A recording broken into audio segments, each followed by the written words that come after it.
আমরা অনেকেই সমগ্র বাংলাদেশে ইসলামের বিজয়ের স্বপ্ন দেখি। আমি অনেক সময় মনে করি, যদিও আমার এই কথাটি বাস্তবে প্রতিফলিত হবে না, তবুও হয়তো এরকম পর্যায়ে কথা বলার সুযোগ ভবিষ্যতে নাও আসতে পারে।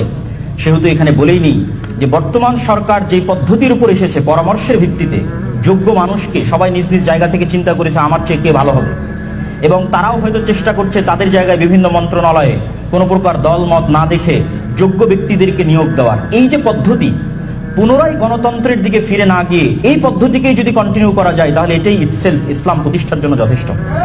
এটা অনেক সময় আমরা বুঝি না যে এই সরকার যেই দিন শেষ হবে, আমাদের দাবি থাকা উচিত যে সেই দিনও পরামর্শের ভিত্তিতে সরকার প্রধান নিযুক্ত করতে হবে। আলেম ওলামাদের পরামর্শ, দেশের অন্যান্য স্টেক হোল্ডারদের পরামর্শ, তাদের পরামর্শের ভিত্তিতে সরকার প্রধান আসবে, তিনিই তার পছন্দ মতো তখন তার ক্যাবিনেট ঠিক করবেন। এটাই ইসলাম।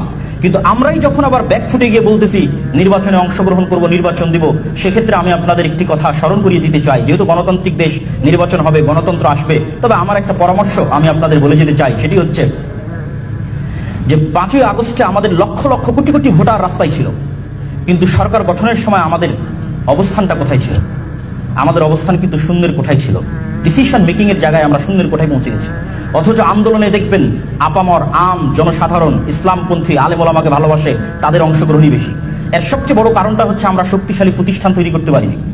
যখন সরকার পতন হয়েছে, তখন এই সমস্ত এনজিও, এই সমস্ত মিডিয়া, তাদের হাতে অটোমেটিক বাই ডিফল্ট ক্ষমতা চলে গেছে। এই জন্য আমি উদাত্ত আহ্বান জানাবো, আজকে এখানে দেশের বড় বড় ইসলামী দলের নেতারা উপস্থিত আছেন, আপনারা যেমন নির্বাচন কেন্দ্রিক প্রস্তুতি নিচ্ছেন, আপনাদের দীর্ঘমেয়াদী মুসলমানদের শক্তিশালী প্রতিষ্ঠান, শক্তিশালী মিডিয়া, শক্তিশালী অর্থনৈতিক প্রতিষ্ঠান, এগুলো তৈরি করার জন্য আপনাদের চিন্তা চেতনা এবং পরিশ্রম করতে হবে, যেন আগামী 20 বছর, 25 বছর, 30 বছর যখনই আবারও এরকম প্রেক্ষাপট আসবে, তখন যেন স্টেক হোল্ডার, ডিসিশন মেকিং এ শক্তিশালী প্রতিষ্ঠান থাকার কারণে ইসলামপন্থীরা সেই জায়গায় পৌঁছতে পারে। এটা আপনাদের প্রতি উদাত্ত আহ্বান।